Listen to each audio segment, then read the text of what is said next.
Hello YouTube world, Mac Daddy 1911A1 here with the Shade Tree Survivalists. I've been wanting to do this video for some time. Before I begin, I want to tell you guys, I'm not trying to show you guys how smart I am. It is just recent times that I was able to acquire this book and its companion book, the Complete Owner's Guide, and learn a lot of what I'm about to tell you guys. Okay, the point of this video is understanding how the system works from all the different parts. So I'm going to lay out what each part is and what each function of each part is. And I think what I'm going to do is start off with the Mainspring Housing, which is this part right here. Alright, this is the auto ordnance. I've got it completely disassembled. And inside the Mainspring Housing you have a upper piston. But I wanted to show you guys the absolute genius of John Moses Browning. Just in this Mainspring Housing, his genius is absolutely apparent. Okay, now because it is such a pain in the damn neck to take that Mainspring Housing apart, I'm not going to, that's the only part I'm not taking apart tonight. This here and this here are the two original, the upper piston and the lower plunger for the original 100-year-old Colt.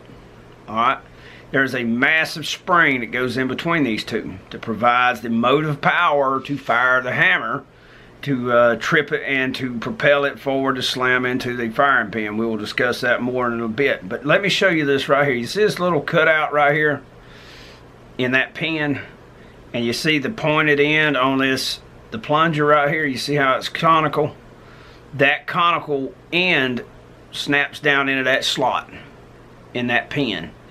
That's what maintains it and prevents it from being knocked loose during recoil, being dropped, anything, whatever the case may be. That one little design feature right here is so freaking smart.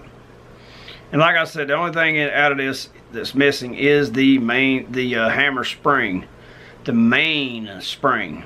Okay, without that, it won't go bang. You can have everything else correct, it will not do a damn thing. So I'm going to set these three items aside and we will continue.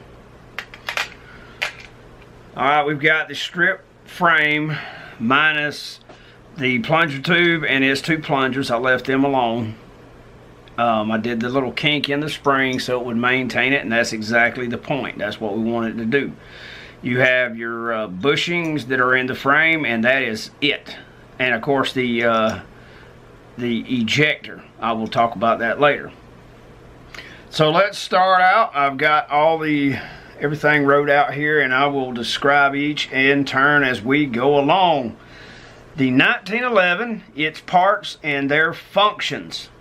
Number one, the barrel bushing, which is right here on the barrel. If you can see where my hand is, that's the barrel bushing. The barrel bushing acts as a barrel lock and the guide to the barrel. Number two, spring plug right here. This is the cap for the recoil spring. It is also the lock that locks the barrel bushing into the frame, or into the slide I should say. Number three, the recoil spring itself. It controls the slide during recoil, acts as a shock absorber. It also provides the motive energy to return the slide and barrel into battery, reloading the weapon. So that's what it functions as. Recoil spring guide, that's this piece here inside the coil spring. Keeps the spring from bunching up and kinking so it can smoothly stack. In other words, it doesn't bow all over the damn place. It is able to smoothly guide down on that guide, to stack down on the guide, and then it propels the slide back forward. Number five, the barrel. Of course, that should be obvious. It contains the propellant gases. It guides, and the rifling imparts stabilizing spin to the projectile as it leaves the weapon. Number 6, firing pin. That's this piece right here. The firing pin acts as a lock for the base plate, which is this piece right here. It transfers energy from the hammer here to detonate the cartridge's primer that is in the chamber of the barrel. It also acts as a spring guide for its return spring. So that's the firing pin's return spring. Firing pin return spring itself stops the firing pin's forward movement if there's no cartridge there for it to impact on. It provides the motive energy to return the firing pin to its ready position. It guides the firing pin in its firing pin tunnel, and it keeps it straight and square as it moves down the tunnel through the firing pin hole in the breech face of the slide. The extractor. It grasps the cartridge case via tension. Let me try that again. It grasps via tension the base of the cartridge as it is released from the magazine. It guides and controls the cartridge into the barrel's chamber. On a Series 80, the firing pin safety plunger, which is this piece right here, prevents the firing pin from moving except when the trigger is pulled, and it locks both the firing pin and the extractor into the slide. The extractor. It grasps via the tension in it the base of the cartridge as it is released from the magazine. It guides and controls the cartridge into the barrel's chamber. Upon firing, it extracts the spent case until case contacts the ejector, which is this piece right here on the frame. It also provides a pivot point for the cartridge case as it is released from the magazine and hits the feed ramp to go up into the barrel. On a Series 80, the firing pin safety plunger, which is this little bitty part right here, I don't know if you guys can see that very well, it's a little tiny part. The Series 80 firing pin safety plunger prevents the firing pin from moving except when the trigger is pulled. So if you were to drop it nose down on the barrel, the inertia from the weight of the firing pin could not overcome the spring and fire the gun, which is a very good possibility in a Series 70 gun unless you have a titanium firing pin with an extra power spring. It locks the firing pin and the extractor into the slide. So if you don't do this in the right order, getting that damn extractor and or the firing pin out is a freaking pain in the damn neck. Ask me how I know. Alright, the firing pin stop. That's this little bitty baby right here. Okay? It locks and orients the extractor into its tunnel so that it doesn't clock left or right, which will, of course, cause it not to grasp the cartridge cage and extract it. It captures the firing pin and, of course, the extractor. It is also the camming surface to cock the hammer. That's what that radius section at the very bottom is. Now, while we're at it, it is a large radius section. Okay, it's sort of a little bit of a smoother transition than the old original 1911, which had a very short radius section at the bottom. It's a little more difficult to work the slide on an original 1911.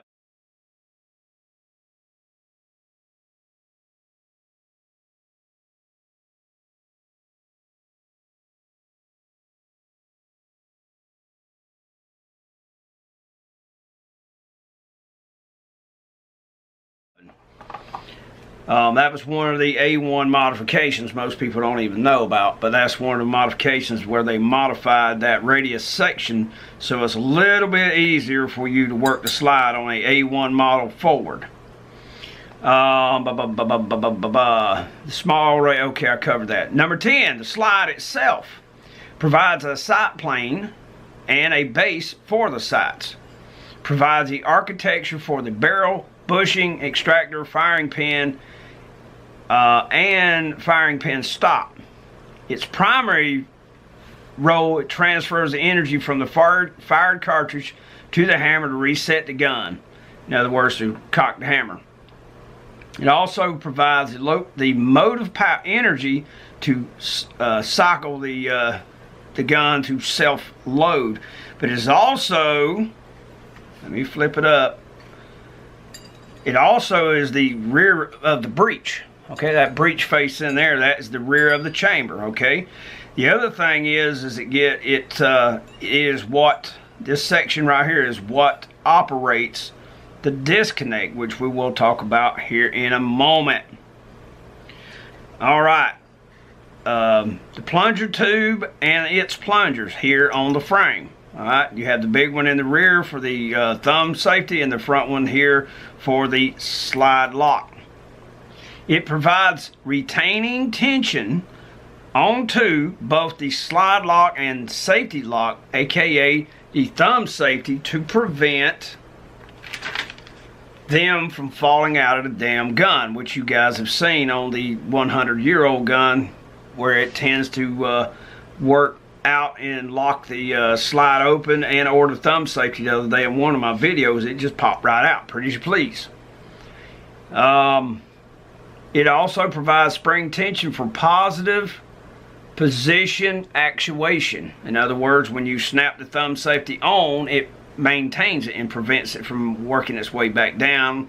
Same thing with the slide stop or the slide lock, whichever way you want to call it. Thumb safety, aka the safety lock right here.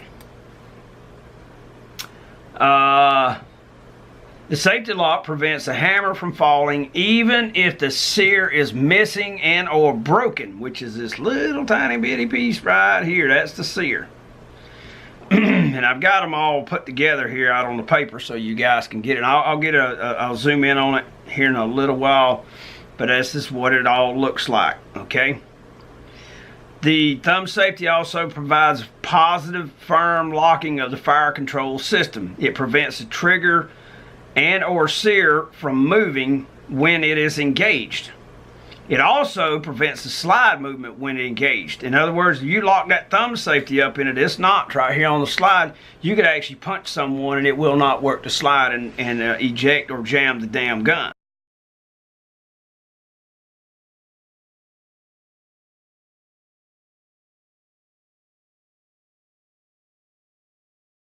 Another benefit of the 1911.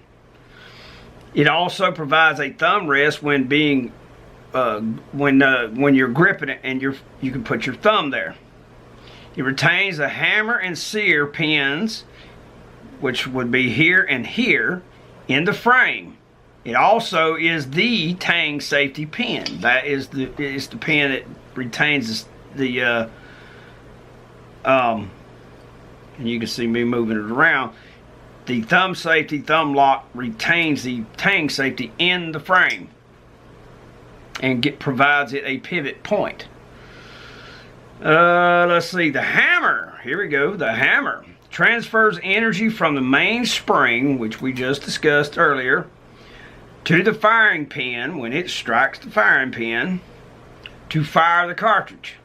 The half-cock notch on the hammer, which is the big one here at the top, is the third safety feature of the gun. Number 15, the tang safety. This piece right here. If it was on the range officer, it will be the beaver tail. Everybody's always likes the look of the beaver tail. Okay. The tang safety is positive, or it is a passive safety. You deactivate it when you grip the gun. Okay, that's all you have to do to deactivate it. It is a positive trigger block. Let me move the thumb safety out of the way.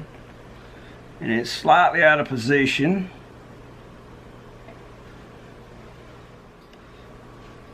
Okay, this little lobe right here blocks the rearward movement of the hammer. Of the trigger completely. This is the trigger bow. That little lug right there, when you depress it inward, all it does is pivot up out of the way.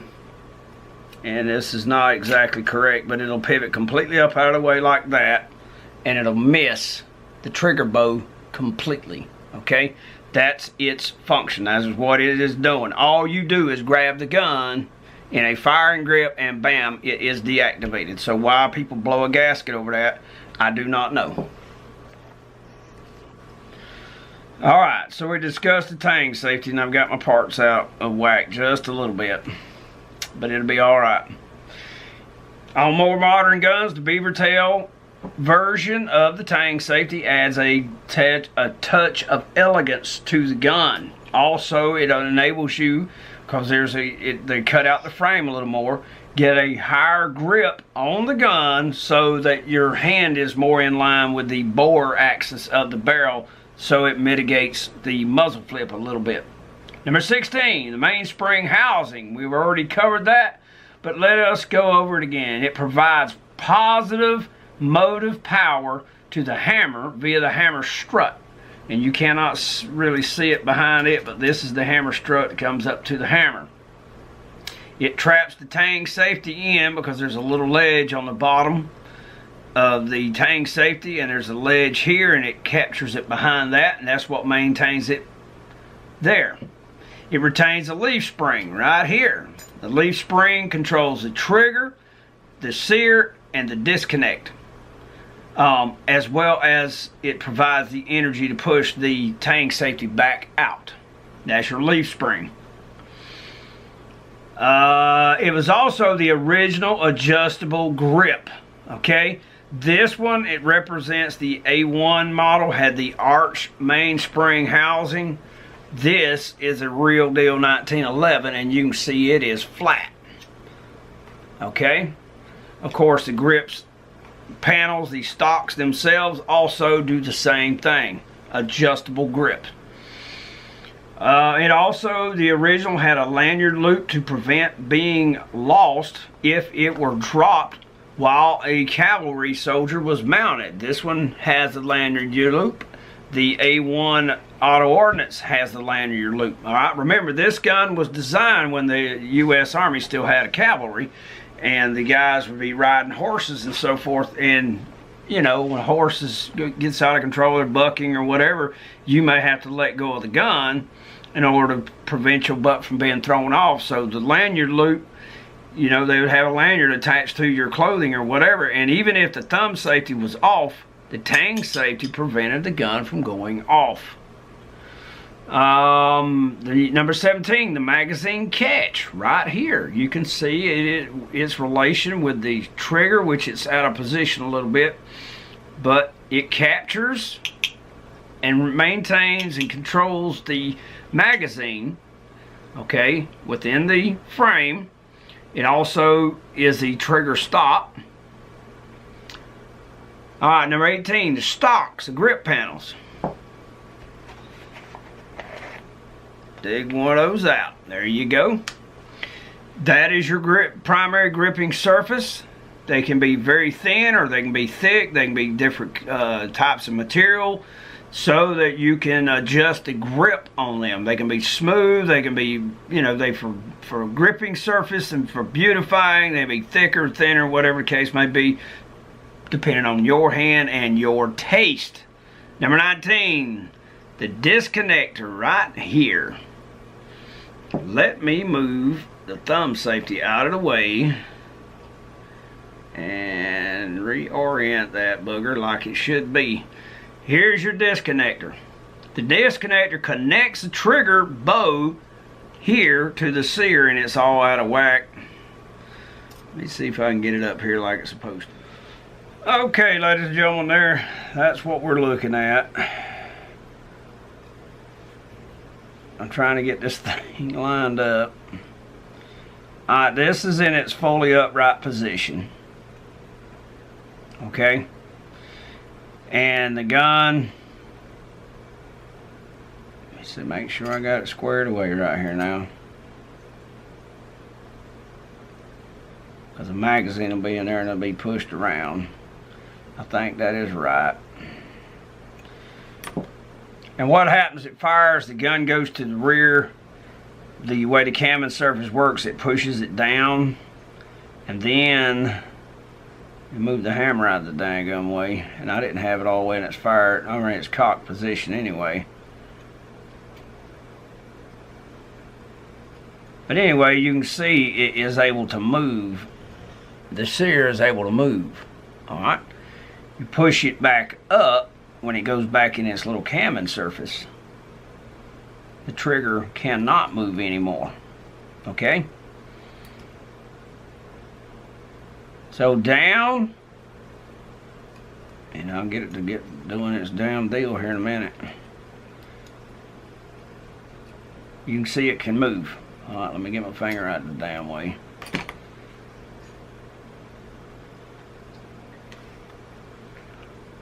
You can see it moves. Just a dang gum hammer, get the hell out of the way. It can only move a little bit because of the way the hammer is designed, but you can see they're independent of each other right there. When it goes back into the in the battery, and that thing's able to be pushed back up by the spring, it captures that sear again. Okay? So let's, I'm trying to do this, boy, this is a pain in the damn neck. Let's say, boom. You see how it released it? Now, of course, this thing here, the way it's made, it can wiggle and wobble all over the damn place. But let's set it right back there. Now, alright, you got it?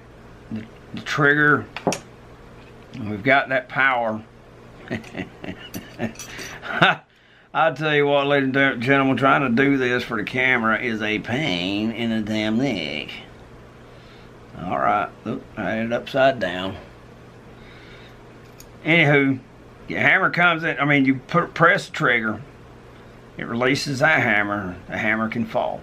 Now, let's say for some reason you did not have the trigger pressed. But let us say that the sear, that teeny tiny tip there, sheared or broke. Alright, and it pushed, you know, it just jumped off of it a little bit. The spring power will push it back forward and it will slam right to that. That is your half cock notch on the hammer. Alright? I know the demonstration is not the best in the world, but ladies and gentlemen, that's the best I can do. Yeah, and all of it, these three parts work together with that tiny little camming surface right there in the bottom of your slide. Okay, that's the reason you want that slide smooth. I polished that out.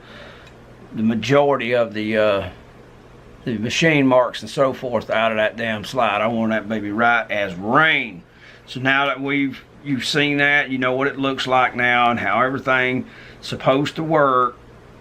Tying that damn sear and the disconnect together with the trigger. But you see what I mean? Your finger is on the trigger. This bow is solid for all intents and purposes because you got the magazine up in here. The frame will keep it from bowing out. The magazine prevents it from bowing in. So you are in direct contact with the dang sear, which, if it's in the correct spot, has the hammer.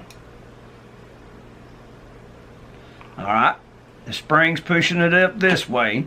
You press it out of the way, bam, it fires. Isn't that beautiful? Isn't that beautiful? But that's what it looks like. Those are the fire control pieces inside the frame. And as long as that camming surface in the slide is correct, you're good to go, baby. You're good to go. Alright, let's go on. Alright. Sear, of course, I think, I'm not sure if we covered that or not, so we're going to cover it again. This is number 20, the sear. It trips a cocked hammer. It is a safety in conjunction with the hammer's half-cocked notch here. Even if the tip of that sear completely broke off and sheared off, the rest of it, the ledge that would be left, would catch that half-cocked notch. It maintains the disconnector in its vertical and horizontal axis. The pin that goes through it keeps it from moving out of the way.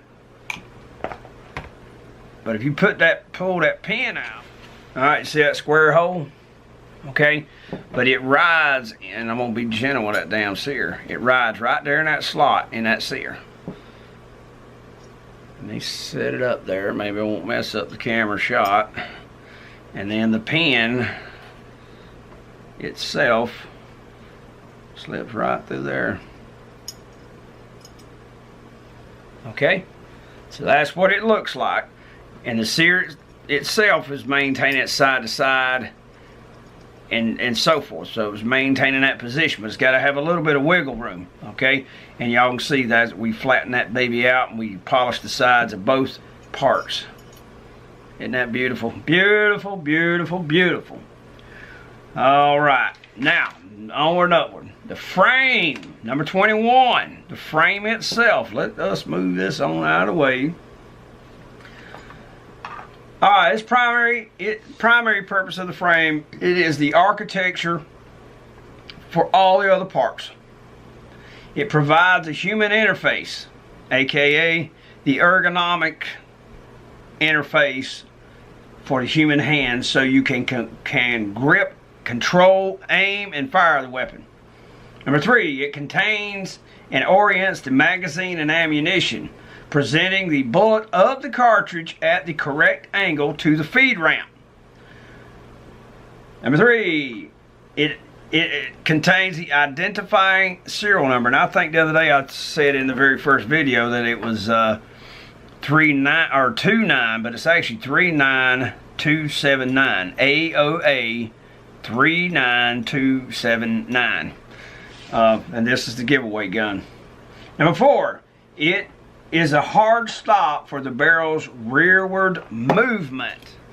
Alright, this is the dust cover. This is where the mainspring or the recoil spring and the spring guide are at. This is where the barrel will come to rest. And Pumpkin's over there tearing up the whole building. Just like that. That is the hard stop. This contact area right here. Alright. That is the hard stop for the barrel when it's completely out of battery. Alright. The frame is also, number 5, is also the hard stop to the slide's rearward movement. One of the earlier models that John Browning had used a parallel ruler type design, and it dismounted off the rear. It failed. And it severely wounded and hurt some people when the slide came off and hit them in the damn face. Let me show you guys this here. Yeah, baby, she's smooth as glass, guys. Isn't that beautiful? Oh, yeah. All right. Number 6, the rails act as a guide to the slide, which I was just demonstrating, correct? The frame's rails and, of course, the internal rails of the slide act as a guide and a raceway for the slide. Number 7, it contains and guides the trigger and its bow. The channel that is in there is the guide for the trigger. Also, check this out, baby. Let me make sure you guys can see that. Alright, it should slide in and out under its own weight. And it is doing so. It would not originally do as all the way. It would come out most of the way, but not all the way. Now, by granny, it's slipping sliding. Making sure the camera is going to get that. Alright, so that. Alright, the frame, number 8, contains the mainspring housing in its correct orientation. Because of the way it's manufactured, you can only get it in there one way, and it maintains it at the correct angle and so forth, so it can operate the hammer via the strut. It contains, guides, protects the hammer, sear, and the disconnector all inside. That was number 9. Number 10, it contains and guides the tang safety and provides a pivot point for it, the hammer, and the sear. And finally, number 11, the ejector is semi-permanently affixed to the frame Okay, the frame also is the attachment point for your grip panels and every other single part on the darn thing. Okay, but yeah, I thought that this would be a great idea to do this video for you guys. I hope it has helped you guys in some way, shape, or form. There will be more videos coming up, and an update on this Series 80, which it shouldn't be, but the Series 80 Auto Ordnance 1911. I'm going to Duracoat all the parts that we worked on, and this is not the correct magazine. It's in the box. Oh, and by the way, when I borrowed that spring the other day for the 100-year-old Colt, it was just a borrow in it. I disassembled one of my old bad magazines and put that spring in there. But before I do the giveaway, all the parts, this and here, I'm going to heat treat and harden, and everything that I touched up. Okay, we are going to Duracoat, and it's going to be on glossy black. Okay, but yeah, the thing is freaking awesome, and I'm going to put everything back together. But you guys, I appreciate y'all's help, your support. All you new viewers out there who are just tuning into the channel, if you're tuning in for the gun stuff, I hope this is some kind of helpful. But yeah, this is just, I've been wanting to do this video for some time, and now I got to reassemble all this stuff, and I'll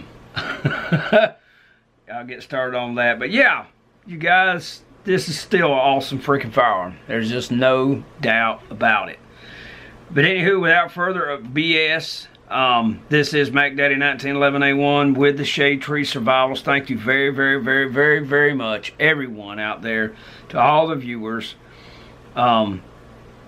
This is Mac Daddy signing off. Y'all be good.